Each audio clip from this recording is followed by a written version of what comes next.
제가 성경 다음으로 많이 읽은 책이 하나 있는데 하라리의 호모 사피엔스입니다. 그 책은 제가 그동안에 생각했던 것과 많이 달랐어요. 가지고 있던 지식, 그동안 정보, 과학적인 지식이 많이 달라서서 제가 아주 새로움을 느꼈습니다. 그때 당 10년 전만 해도 AI가 없었기 때문에 모든 지식을 다 우리가 알아보기가 쉽지 않았어요.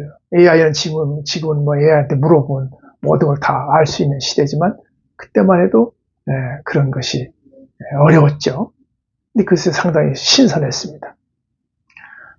그 중에서 사랑과 행복에 대한 얘기가 거기 나오는데 거기에 보면은 기존 생각과는 달라요. 사랑과 행복은 호르몬에 의해서 결정된다는 것입니다. 젊어서는 호르몬이 많이 나오면 사랑이 풍부하게 잘 되고 늙으면 없어지면 또 사랑과 행복이 없어진다는 거예요. 남성 같은 경우는 토스토스테론과 같은 또는 도파민과 같은 호르몬이 많이 나올 때 사랑과 행복의 감정이 풍부해져서 그때 사랑을 많이 하게 되고 그 나이 들어서 없어지면 또 사랑이 없어진다는 거예요. 또 여자 같은 경우는 테스트로겐 호르몬이 나와가지고 젊었을 때 왕성하게 사랑과 그 행복의 감정이 풍부해지다가 나이가 들면서 이 호르몬이 없어지고 대신 또 남성 호르몬이 생긴대요. 그래가지고 여자들이 남성화가 되는 거예요. 나이 먹으면 여자가 없어요. 그 여자는 변화가 많아. 그리고 사랑도 유효기간이 있어요. 이 사람들 호르몬에 의하면 유효기간이 들어온 거예요. 그래서 그 젊어서 호르몬 많을 때는 상냥하고 얌전하던 여자가 나이 먹어서 고양이로 변하든가 아니면 아주 깡패로 변한대. 그 남자들 조심해야 돼. 갱년기 지난 여자를 함부로 건드렸다가는 깡패를 만날 수가 있어요. 이건 좀 과장된 얘기지만 하여간 호르몬에 의해서 좌우된다 하는 사실이 너무나도 나에게 신선한 충격을 준 이야기입니다. 그러면 우리 하나님의 말씀에서는 뭐라고 할까? 그러면 성경에서 예수님이 보여주신 사랑은 무엇일까? 오늘 여기 마태복음 20장에 있는 말씀을 소개해 드립니다. 여기는 이 말씀을 보면 예수님께서 십자가의 죽으심을 이틀 앞두고 마지막으로 마리아 집을 찾아가십니다. 모든 제 인생 사역이 끝나는 마지막 시점입니다. 예수님께서도 마지막으로 뭔가 의미 있는 일을 하고 싶었을 것입니다. 그 마리아 집에 찾아갔을 때 마리아는 예수님을 잘 맞이했습니다. 그래 마리아의 집은 예수님께 자주 가시던 곳이에요. 왜 그러냐 하면은 마리아의 오빠가 죽었다가 예수님에서 다시 살아났잖아요. 그 예수님에 대해서 고마운 마음이 많고 또 그러다 보니까 자주 보게 되고 사랑하는 마음이 생겼을 거라고 생각할 수 있습니다. 그 예수님 보자 그 마리아는 값비싼 향유를 깨쳐서 옥합을 깨쳐서 예수님 발에 붓고 그리고 자기 머리로 예수님을 발을 닦아드립니다.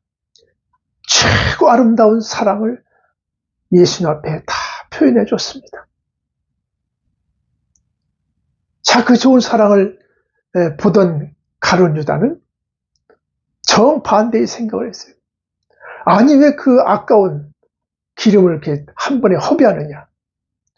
300데나리온에 되는 엄청나게 비싼 그 향유인데 그걸 팔아서 좀 가난한 자에게 주면 얼마나 좋겠느냐. 그러고 말하는 거예요. 그건 이성적으로 생각할 때 그렇습니다.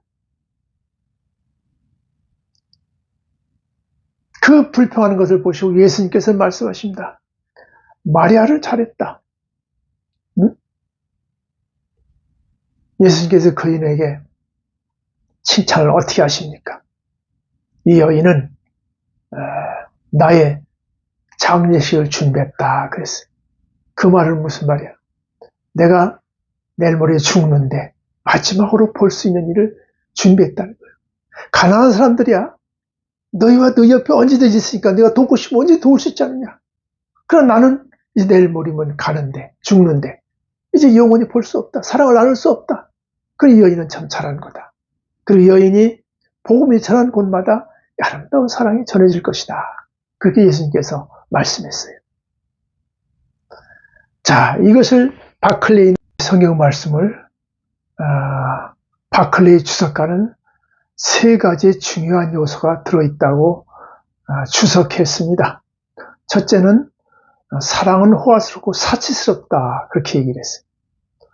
그 사랑이라고 하는 것은 아낌없이 주고 싶은 것이고 상대방을 기쁘게 하는 마음을 가지고 있기 때문에 그는 물질이든지 무엇이든지 아낌없이 계산 없이 주고 싶어 하는 것입니다. 못 줘서 안다라는 것이 사랑의 마음이다 하는 얘기. 두 번째는 사랑은 오고 안 오는 순간을 안다는 것입니다. 기가 막힌 거예요. 이 마리아는 예수님과 함께 예수님께서 이번에 사랑을 나누지 못하면 영원히 나눌 수 없다. 이제 예수님이 죽을 것이다 하는 것을 이미 서로 교감으로 알고 있는 거예요. 사랑이 느끼는 거예요. 다시 올 수 없는 기회가 오늘밖에 없다 하는 것을 느끼는 거예요. 그래서 이 사랑엔 상대방을 서로 집중하기 때문에 그 영감이 아마 통하는가 봅니다. 상대방이 오고 안 오고 사랑이 있구나 없구나 하는 것을 안다는 거예요. 세 번째로 이 바클레이는 사랑은 인생에서 가장 최고의 아름다운 것이다. 그리고 영원한 것이라고 주석했습니다. 예수님은 이 사랑의 행위가 영원히 전해질 것이라고 말씀하고 있어요. 자, 우리 이 말씀을 가지고 세 가지 나눠보아요. 첫째는 최고 아름다운 사랑을 보여주신 예수님. 자, 저는 여기 이 예수님과 이 마리아 여인과의 그 사랑하는 아름다운 모습을 어떻게 설교할까를 좀 고민을 했어요. 왜 고민이냐면 이것은 인간적인 사랑으로 죄송합니다. 설명해야 될 것인가? 아니면 이건 영적인 사랑으로만 설명해야 될 것인가? 그런 고민이 갑자기 생겼어요.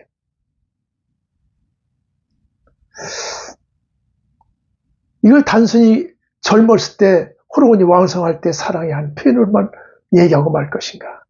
아니면 하나님의 깊은 뜻과 영원한 뜻이 들어있는 하나님의 뜻인가? 영적인 뜻이 있는가? 이런 생각을 하게 됐어요. 근데 난 이 사랑이라는 말 속에서 영적으로 또는 인간적으로 나눌 필요가 없다 생각을 합니다. 어떤 사람은 영적인 사랑은 영원하고 변하지 않고 헌신적이다 이렇게 말하는 사람이 있고, 인간적인 사랑은 좀 짧고 이내 변하고 또 이기적이다 이런 표현을 하는 사람도 있는데, 나는 그거 맞지 않는다고 생각을 합니다.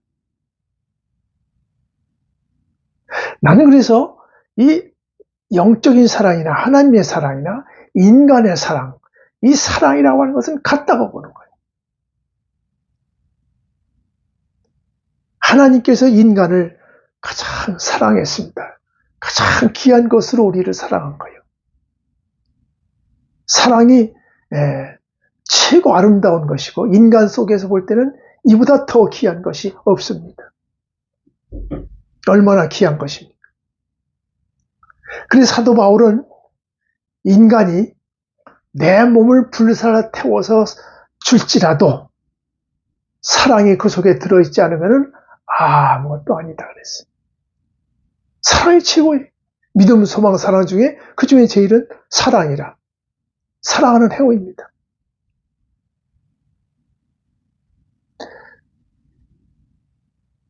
그래서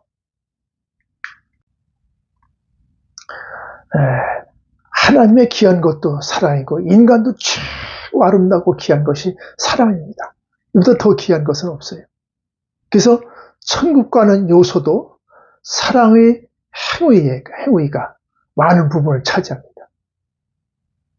그래서 나는 하나님의 아름다운 사랑과 인간의 최고의 아름다운 사랑이 바로 만날 수 있는 곳이다. 하나님과 인간이 만날 수 있는 곳이 사랑하는 곳이다. 접촉점이라고 보는 것입니다. 우리 구원이 뭔가요? 하나님의 사랑을 인간이 받아들이는 거예요. 또 인간도 하나님을 사랑하는 것입니다. 이게 구원이에요. 성주교에서는 사랑으로 구원받을 수 있다고 말합니다. 성경에도 구원받는 요소 중에 사랑의 행위가 절대적으로 차지하는 거예요. 사랑의 요소가 들어있지 않으면 구원받을 수 없는 거예요. 네? 우리가 믿음으로 구원받지만 그 믿음 속에 사랑이 들어있어야 되는 거예요. 또 그래서 성경이 말하기를 행함 없는 믿음은 죽은 믿음이라고 했어요. 그 행함이 없다는 건 뭐예요? 사랑하는 행위가 없다는 말이에요. 사랑하는 행위 없이 구원받을 수 있는가? 그 속에 사랑의 요소가 다 들어가야 된다고 하는 것입니다. 그래서 우리는 이 사랑이 하나님과 인간의 만나는 지점이지만 사랑은 우리가 영적이나 육적이나 구분할 수 없는 것 같다. 제 생각입니다. 하나님께서 그렇게 묵상 중에 저는 그렇게 생각해요. 그러므로 우리는 하나님의 뜻을 행하는 최고의 일은 사랑하는 일이다 하는 생각을 해야만 될 것입니다. 두 번째로는 사랑의 세계는 상식과 맞지 않는다는 얘기입니다. 이 세상 사람들은 모두가 다 상식적으로 판단하고 이성적으로 판단하려고 그럽니다. 근데 이 사랑의 세계는요, 상식과 이성을 판단되질 않아요. 세상 사람들은 계산적인 것으로 세상을 봅니다. 그러나 사랑은 오히려 계산이 안 됩니다.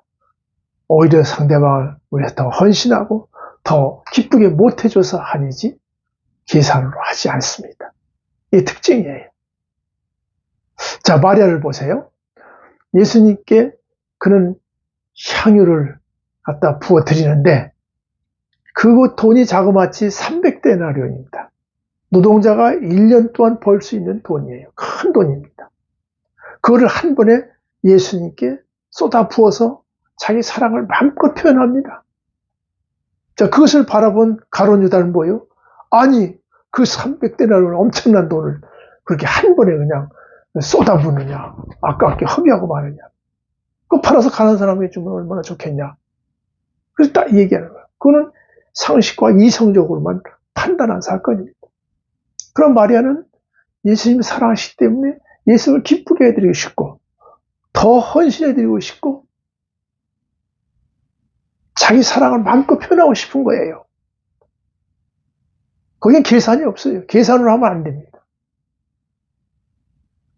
이것이 사랑의 세계와 안 맞는 거예요. 제가 이제 은퇴하고 나니까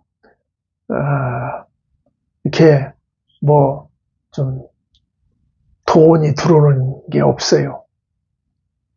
그런데 어느 날 갑자기 옛날에 알던 사모님이 돈을 보내셨어. 갑자기 보내신 거예요. 그래서 제가 전화를 드려서 사모님, 아니 어떻게 이렇게 갑자기 500만 원이라는 돈을 이렇게 소문 없이 보내셨어요? 어떻게 된 거예요? 그랬대. 목사님, 이건 목사님 사랑해서 드리는 겁니다. 그동안에 저들이 못 드려서 늘 아쉽게 생각했어요. 그러더라고. 그래서 감사합니다. 그랬어요. 그래서 그 사모님하고 목사님은 젊을 적에 서로 왕래하고 돕고 그러면서 같이 이렇게 교제하며 지냈었는데 그 양반 이사 가서 이제 서로 오랫동안 교제가 끊겨져 있었거든요. 근데 갑자기 이렇게 보내주셨어. 얼마나 감사한지 몰라요. 그게 이해가 안 되죠. 그러면서 그는 한 말이 자기 아들, 딸한테 이제 있는 미국으로 지난번에 갔는데 가시면서 그런 거야. 갔다 오면 또 만나자고 그래요. 그 말이 기가 번쩍 뜨이더라고. 또 만나자고 그러고 왜 그럴까? 아마 돈 또 주시려고 그러는가 봐. 응? 그러고도 하실 말씀이 내가 이제 90이 넘어서 언제 죽을지 몰라요. 자주 만날지 모르겠네. 그러더라고. 그 소리 들으니까 얼마나 아쉬운지. 사모님은 안 죽었으면 좋겠어. 절대로. 그랬더니 사모님은 정말 우리가 생각하는 것 이상으로 사랑으로 이렇게 돈을 보내준 것을 알 수 있습니다. 제가 자동차를 샀는데 빨간 차인데 좀 시선이 좀 신경이 쓰여요. 처음엔 그런 신경 안 썼어요. 근데 신경 쓰이는데 왜 그러냐? 제가 이제 그 차를 타고서 이제 교육자회를 갔는데 그 사모님이 앞에서 밥을 먹으면서 그런 얘기를 하는 거예요. 목사님 어떻게 빨간 차를 다 샀어요? 저는요 죽었다 깨어나도 빨간 차는 못 살 것 같습니다. 목사는 체면이 있지. 응? 어떻게 그냥 검은 차나 하얀 차나 점잖은 차를 타야지. 목사님 어떻게 빨간 차를 탑니까? 그 빨간 차는 그거 건달이나 아니면 싸가지 없는 애들이 그 타는 거 아니에요? 그러더라고. 야, 사모님이 아주 생각이 대단히 아주 완고하시더라고. 그러면서 그 차 누가 사자고 해서 샀어요? 우리 식구가 사자고 해서 샀지. 우리 식구 좋으니까 내가 사줬지.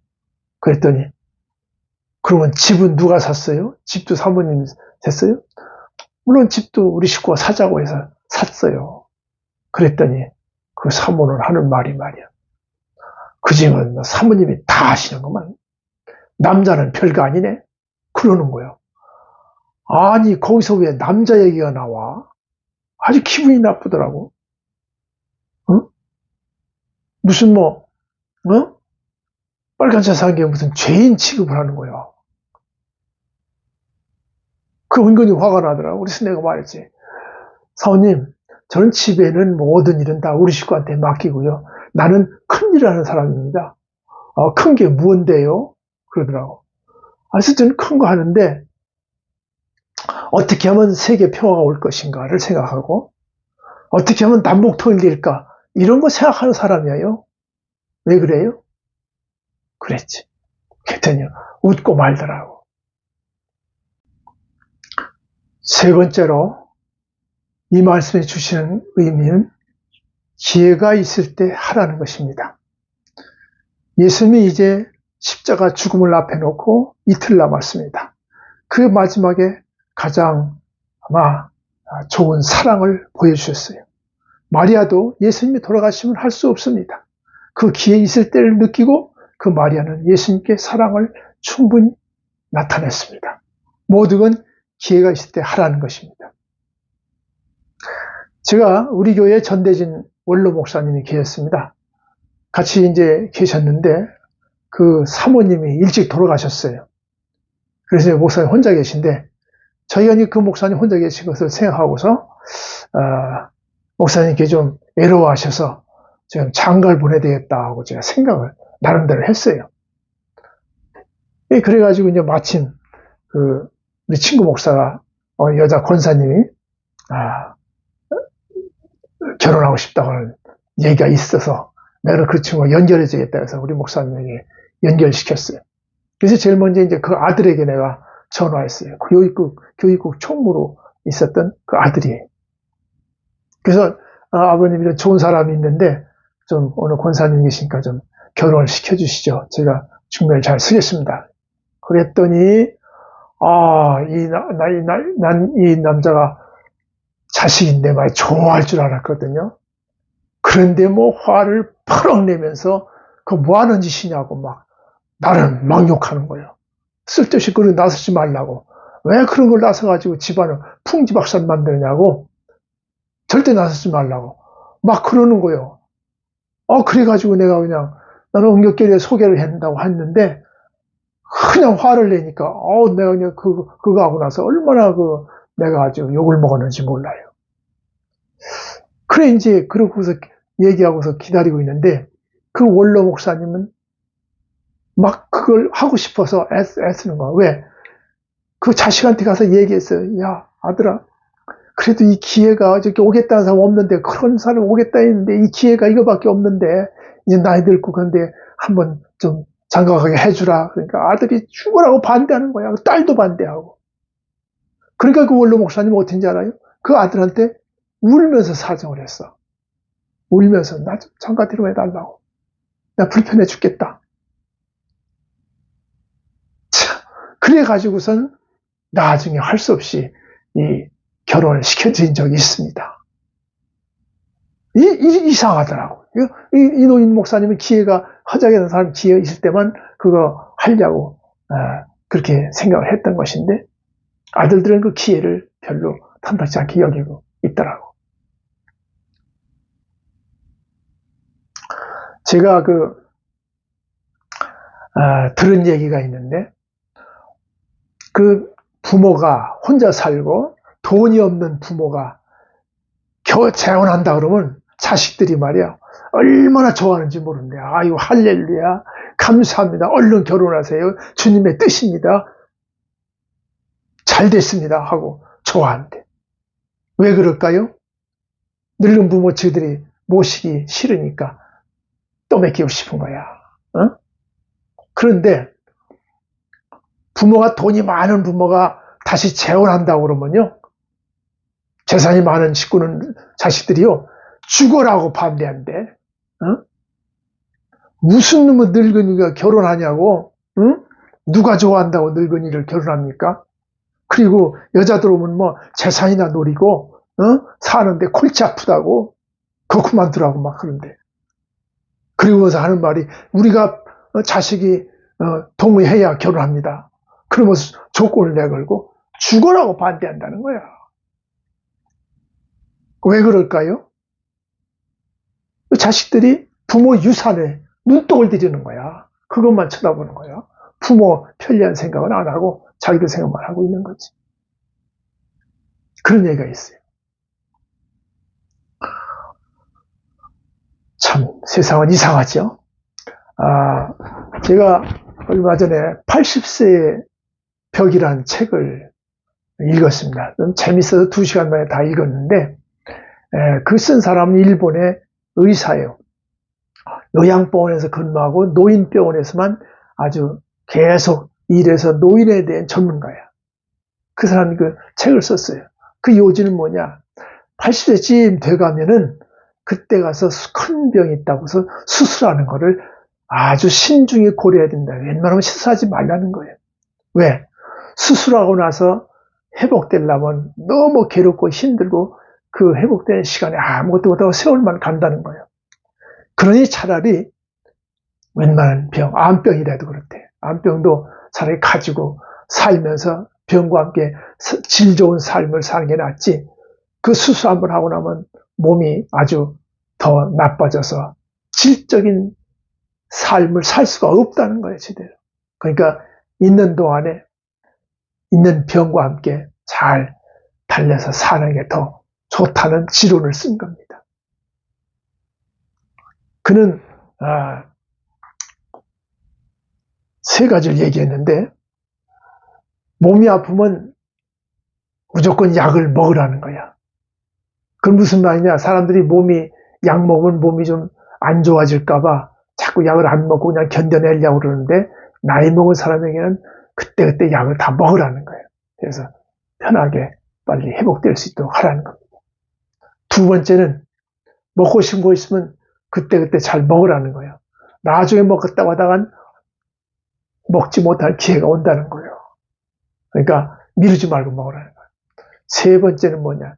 기회가 있을 때 당장 하라는 거예요. 미루지 말라는 거예요. 특히 사랑할 수 있는 기회가 있다냐? 빨리 하라는 거예요. 버킷리스트를 가지고 있어요. 각자마다 자기가 꼭 하고 싶은 게 있는데 그 기회가 되면 얼른 하라는 거예요. 미루면 못 한다는 거예요. 나이가 있어서 안 된다는 거죠. 그래서 기회에 이렇게 하라 하는 그런 책을 읽고서 제가 많은 좀 감동을 받았어요. 오늘 우리 주님께서 우리에게 사랑의 모습을 보여주셨습니다. 우리 주님은 이 땅에 오셔서 우리 인간의 구원하기 위해서 자기 하나밖에 없는 몸을 인간에게 주면서 자기 몸을 바쳐서 십자가에 죽으면서 인간을 구원했습니다. 그 몸을 드렸다고 하는 것은 계산할 수 없는 거예요. 사랑이 너무 어마어마한 큰 것입니다. 이 큰 사랑을 인류에게 베푸시면서 우리에게 사랑의 삶을 가르치셨습니다. 우리는 사랑을 삶을 사는 것이 진정한 신앙이냐. 주님께서 성경에 말씀한 십계명을 보면 뭐예요? 두 가지는 하나가 하나님 사랑 그리고 이웃 사랑입니다. 이 사랑을 삶을 사는 것이 하나님의 뜻입니다. 그래서 최고의 아름다움을 가지고 이 땅을 살아가도록 목표를 가지고 사는 것 하나님의 뜻입니다. 그럴 때 하나님의 뜻이 이 땅에 이루어질 것입니다. 오늘 주님의 사랑을 다시 한번 깨닫는 시간이 되기를 바랍니다. 아멘.